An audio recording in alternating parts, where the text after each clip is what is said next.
लेते हैं। आइए guys, so now we are on lecture 1.1. So financial accounting express itself through journal entry. In other words, it is the language of financial accounting. It is the language of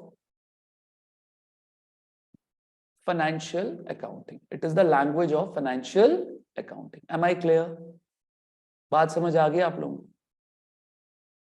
Financial accounting express itself through journal entry. In other words, it is the language of financial accounting.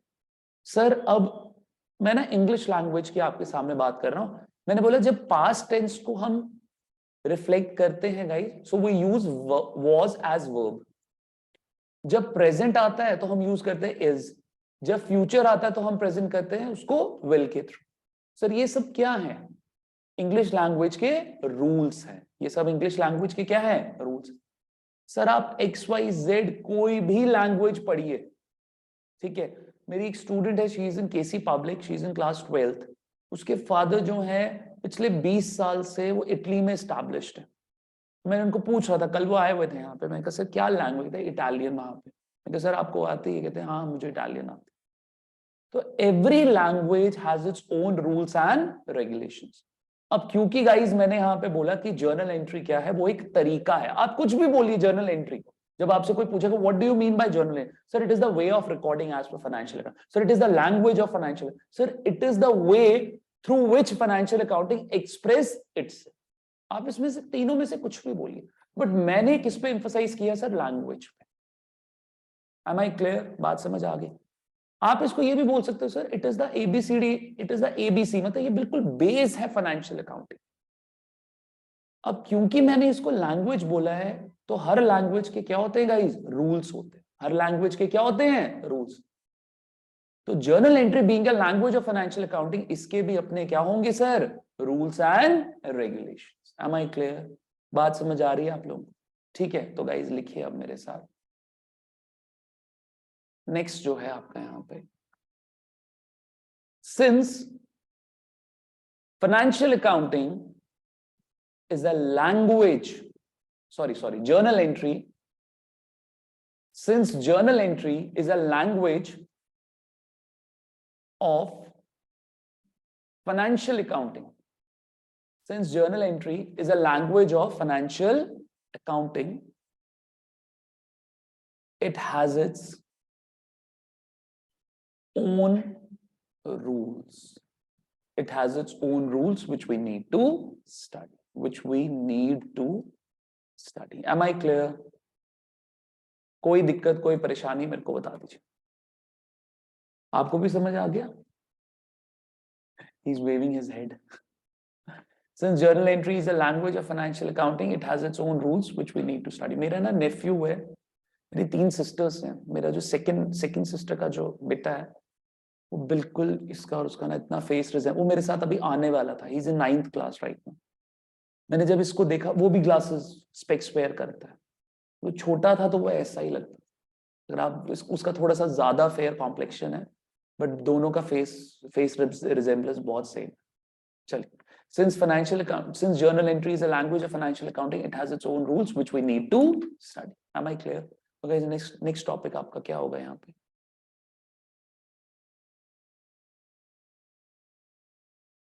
थोड़ी सी जगह छोड़िएगा intentionally. यहां पे लिखिए rules to pass journal entry. Rules to pass journal entry.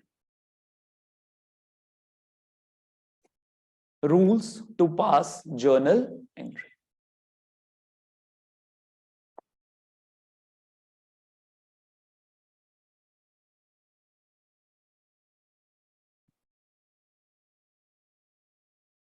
Rules to pass journal entry. अब guys यहां पे ना rules 2 types के हैं. एक ट्रेडिशनल रूल है और एक मॉडर्नाइज रूल है. एक ट्रेडिशनल रूल है और एक मॉडर्नाइज रूल. ध्यान से सुनिएगा मेरी बात गाइज. एक मॉडर्नाइज कॉन्सेप्ट, अपडेटेड कॉन्सेप्ट क्यों आता है? क्योंकि जो ट्रेडिशनल कॉन्सेप्ट था, जो पुरानी चीज थी, जैसे सपोज गाइज हमारे जो फोन्स थे, सर हमारे फोन्स पहले कैसे होते थे? वो नोकिया का छोटा सा फोन होता था, आप लोगों ने पता नहीं देखा होगा कि नहीं। सर आज आपके टच फोन्स आ चुके हैं, ठीक है सर। आपके फोन्स जो है वो बहुत ज्यादा स्मार्ट हो गए, बहुत ज्यादा फास्ट हो गए, कैमरा क्लैरिटी बहुत ज्यादा इंप्रूव हो गई। यानी कि सर जो भी मॉडर्नाइज चीज होगी सर, वो ट्रेडिशनल चीज में जितने भी लूप होल्स होंगे, जितनी भी कमियां होगी, उसको क्या करती है? कवर अप करती है।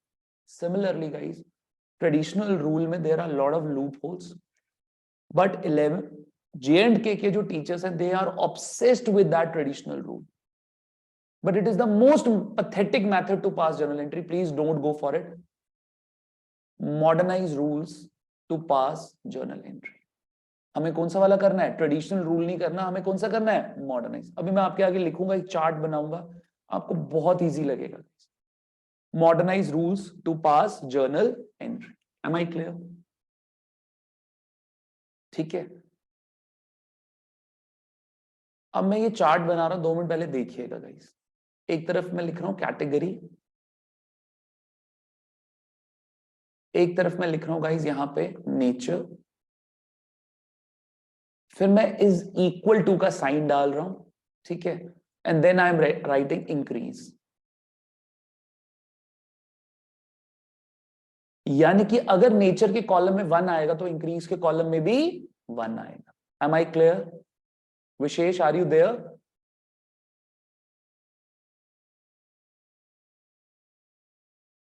यस ठीक है बच्चे, जिसके भी नेटवर्क में प्रॉब्लम आ रही है, डोंट वरी, आज का लेक्चर यूट्यूब पे जाएगा, ठीक है।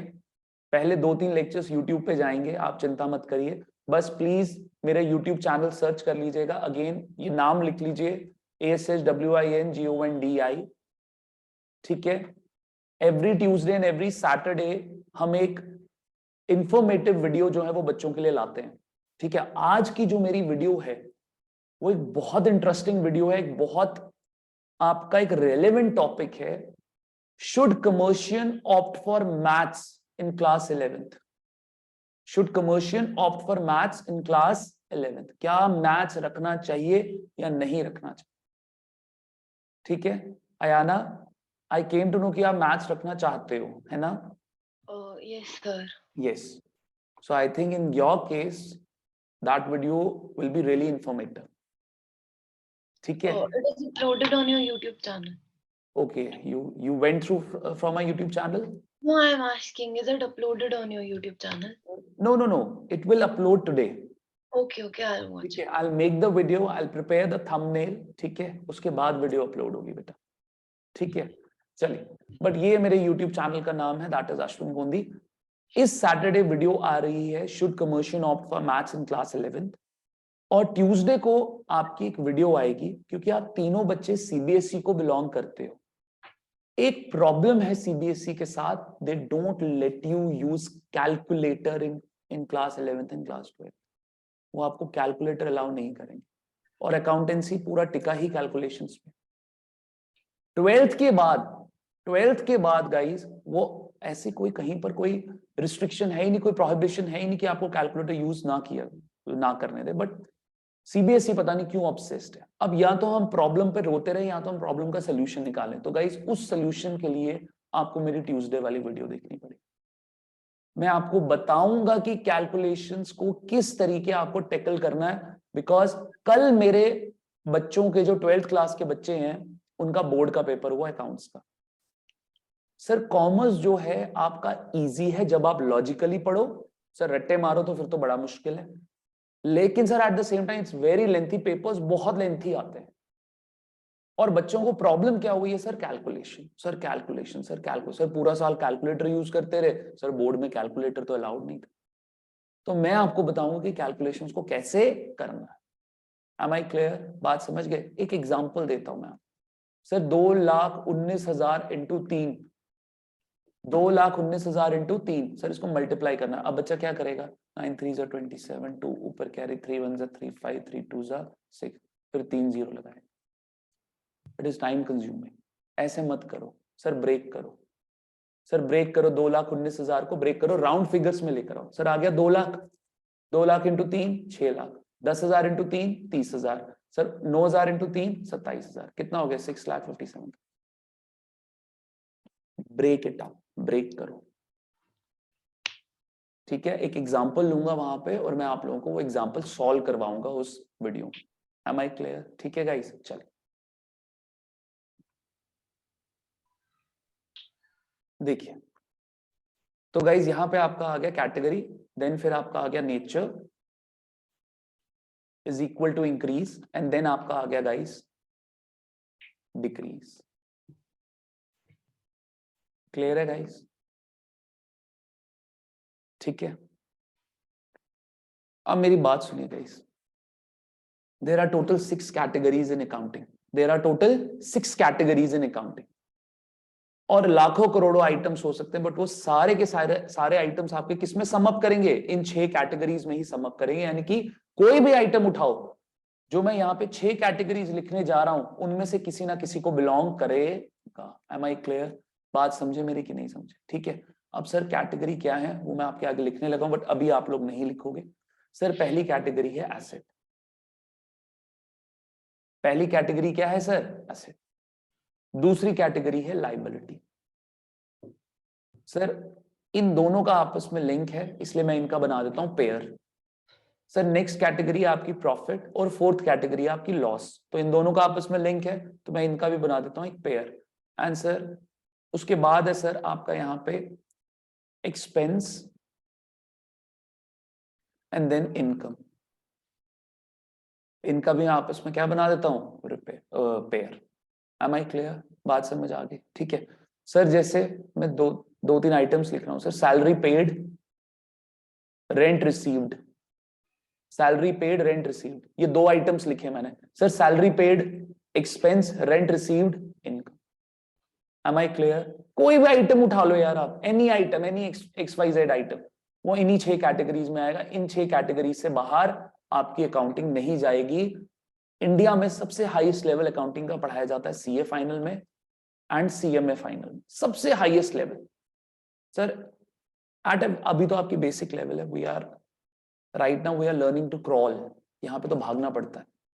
अभी तो सर रिंग ना सीख रहे हैं हम अकाउंट्स की भाषा में। ठीक है, तो गाइस आप हाईएस्ट से हाईएस्ट लेवल पे पढ़ोगे, कैटेगरी है। ठीक है, अच्छा अब मेरी बात सुनिए सर। जिस तरीके मैथ्स में प्लस माइनस होता है, उस तरीके आपका अकाउंटिंग में प्लस माइनस नहीं होता। अकाउंटिंग में डेबिट एंड क्रेडिट होता है। अकाउंटिंग में क्या होता है? Debit and credit.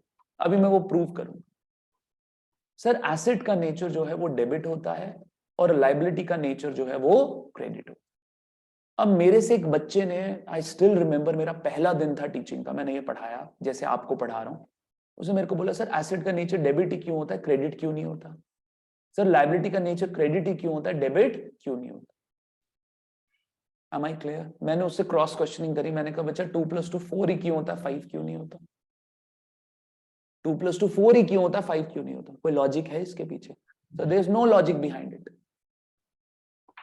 सर 2+2 4 ही होता है। आप इंडिया में पढ़ो, आप यूएसए में पढ़ो, आप कनाडा में पढ़ो, आप पाकिस्तान जैसी कंट्री में पढ़ो, 2+2 4 ही होगा, 5 नहीं होगा। सिमिलरली एसेट का नेचर डेबिट ही है, और लाइबिलिटी का नेचर क्रेडिट ही है। These are universal rules.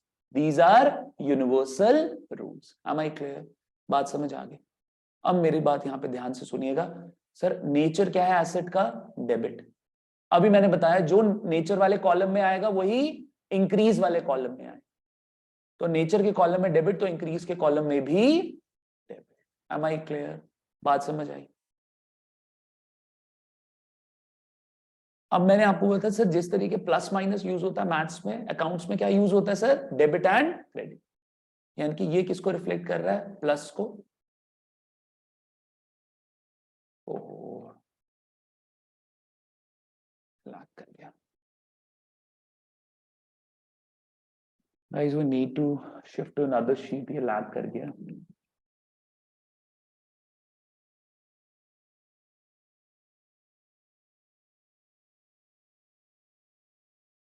ये सॉफ्टवेयर क्या करता है, जितनी भी शीट्स बनती जाती हैं ऊपर ऊपर, उसको ये सेव करना शुरू कर देता है। कहीं अब देखिए यहाँ पे आ रहा है सेविंग डॉक्यूमेंट, वो सेविंग के चक्कर में ये बेचारा हैंग कर गया। I need to write it again.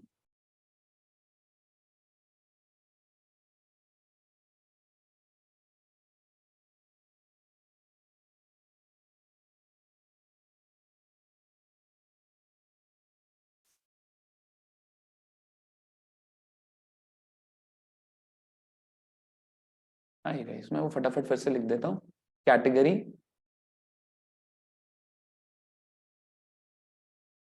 Nature is equal to increase and then decrease. So I was telling asset, liability, income, expense में short में लिख रहा हूँ profit, loss. Am I clear? And nature क्या है guys आपका asset का DR that is debit and liability का nature CR that is credit. तो मैंने बोला जो आपका nature के कॉलम में आएगा वही आपका increase के कॉलम में आएगा। तो एसेट आपका इंक्रीज कब होगा? जब आप एसेट क्या कर रहे हो सर? परचेज कर रहे हो। सर ये एसेट का मतलब क्या हुआ? So what do we mean by asset? Sir किताबी ज्ञान बहुत है, लोग इसमें चीजें बहुत सिखाते हैं, आपको मैं एक बड़ी सिंपल सी चीज बता रहा हूं। सर ऐसी कोई भी चीज, anything upon which you have ownership right, कोई भी चीज जिसपे आपकी क्या है? ओनरशिप है, वो आपके लिए क्या हो गया सर? एसेट हो। वो आपके लिए क्या हो गया? एसेट। अब अगर वो एसेट आप अपने बिजनेस, आप अपने घर पे यूज कर रहे हो अपने पर्सनल पर्पस के लिए, तो वो क्या हो गया? Personal asset. और अगर आप उसी एसेट को बिजनेस में यूज कर रहे हो तो वो क्या हो गया? Business asset. Am I clear? Sir जैसे ये प्रोजेक्टर लगा हुआ है, जैसे एसी लगा हुआ है गाइस, एसी गाइस मेरा एक घर पे भी लगा हुआ है और एक इधर भी लगा हुआ है। तो जो घर वाला एसी है उस पे भी ओनरशिप किसकी है? मेरी। और जो इधर वाला एसी है उस पे भी ओनरशिप किसकी है गाइस? मेरी। तो दोनों ही मेरे एसेट है, लेकिन एक मेरा बिजनेस एसेट है और दूसरा मेरा personal asset. Am I clear? बात समझ आ गया आप लोगों को? ठीक है गाइस। तो सपोज करिए मैंने एसी परचेज किया, एसी परचेज करने से एसी क्या हो गया? मेरा इंक्रीज हो गया। तो एसी क्या हो गया गाइस मेरे लिए? एसेट। एसी क्या हो गया मेरे लिए? एसेट। एसेट का नेचर डेबिट, इंक्रीज होने पर भी डेबिट। Am I clear? यानी कि फाइनेंशियल अकाउंटिंग बोलती है आप इंक्रीज, आप प्लस माइनस मत करो, आप क्या करो? Debit and credit. Every subject has its own rule, has its own way of expressing it's. तो मैथ्स बोलेगा अगर एसी परचेज किया तो डालो प्लस, अकाउंट्स बोलेगा अगर एसी परचेज किया तो उसको क्या कर दो? डेबिट।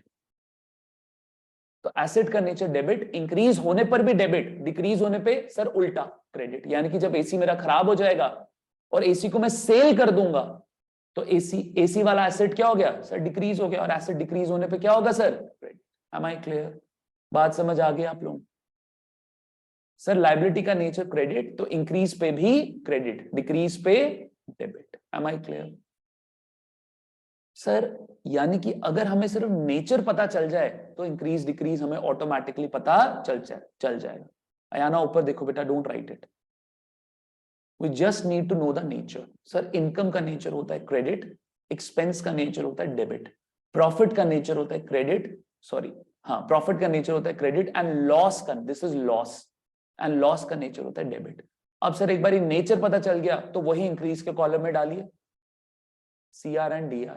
और सर डिक्रीज के कॉलम में उल्टा, sir DR, CR, DR and CR। Sir ये बहुत लंबा चार्ट है सर, हम ये कैसे याद रखेंगे? नेचर को हम कैसे याद रखेंगे? Let's do a smart work. यहां पे लिखिए लिप। क्या ये वर्ड याद रहेगा आप लोगों को? लिप, हमारे होंठ। सर लिप का नेचर लिखिए क्रेडिट। सर वो कैसे? लिप का नेचर लिखिए क्रेडिट, यानी कि credit slash increase. Am I clear? बात समझ आ गई? सर जो नेचर के कॉलम है वही इंक्रीज के कॉलम है, इसलिए मैंने यहां पे क्या लिख दिया? स्लैश। अब ध्यान से जरा चेक करिए sir, this is my liability. Sir liability का नेचर क्रेडिट, सर इनकम का नेचर क्रेडिट, सर प्रॉफिट का नेचर, बन गया लिप, LIP। इसका नेचर क्या है गाइस? क्रेडिट। आप पूरा चार्ट मत याद रखिए, आप सिर्फ क्या याद रखिए? Lip, that's it. पहले ऊपर क्या किया हमने? हार्ड वर्क, फिर नीचे क्या किया हमने? Smart work. अगर आप कॉमर्स में स्मार्ट वर्क नहीं करोगे, कॉमर्स बहुत लेंथी है, ये हैंडल नहीं होता है बच्चे से। और नेक्स्ट एक और लिख लीजिए guys, AEL। AEL sir A stands for asset, asset का नेचर डेबिट, सर एक्सपेंस का नेचर डेबिट, लॉस का nature debit. Is that clear? L stands for liability, I stands for income, and P stands for, A stands for asset, E stands for expense, and L stands for loss। सिर्फ एक चीज का याद रखिएगा, ये जो lip है ऊपर वाला, इसका L लाइबिलिटी है, और जो AEL है नीचे वाला, इसका L क्या है? लॉस है। इसका नेचर क्या है गाइस? डेबिट। तो सर अगर हमें नेचर पता चल गया, हमें इंक्रीज पता चल गया, तो डिक्रीज पे क्या कर दीजिए सर, उल्टा। डिक्रीज पे क्या कर दीजिए, उल्टा। That is D R and C R, खत्म हो गया। इतने बड़े चार्ट को मैं क्या कर दिया सर, मैंने शॉर्ट कर दिया। शॉर्ट करना सीखना पड़ेगा आपको कॉमर्स, तभी जाके बड़ी बड़ी डिग्रीज क्वालिफाई होती हैं। Am I clear? बात समझ आ गई? Noted down. आज का लेक्चर यहीं पे आपका समाप्त होता है, ठीक है। कल मैं आप लोगों को एग्जांपल्स कराऊंगा कि किस तरीके इन जर्नल एंट्रीज को हमें अब सॉल्व करना है। अभी सिर्फ रूल कराया मैंने आज। Am I clear? Noted down. Today's lecture will be over. जो बच्चे यूट्यूब पे मेरा ये लेक्चर देखेंगे, ठीक है, उनको आप प्लीज सिर्फ लेक्चर को देखिएगा मत, नोट डाउन करिएगा, ठीक है। प्रॉपर अपने नोट्स बनाइएगा एंड वेट करिएगा अपकमिंग लेक्चर्स के लिए, बिकॉज 2 से 3 लेक्चर्स और आएंगे। एंड उसके बाद guys if you will be interested, आप हमारे पेड जो है बैचेस को ज्वाइन कर सकते हैं। चलिए गाइज आज के लिए इतना ही, बाकी चीजें हम कल देखेंगे, ठीक है। Just a minute, let me stop the recording guys.